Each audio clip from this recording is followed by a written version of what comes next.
This is our outside cooking setup. I turned this up until it sizzled.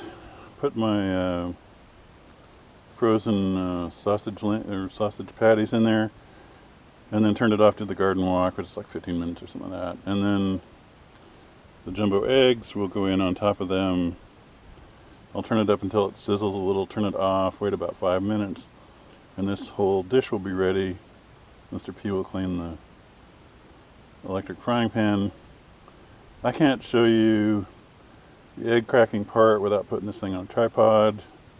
I've only got 2 hands. And if you don't know how to crack eggs better than I do, you're not all that good at it, but you can probably find out. There are people that can show you how to crack eggs, and they can probably teach you to do it much better than I do. So we will not watch Drake crack eggs.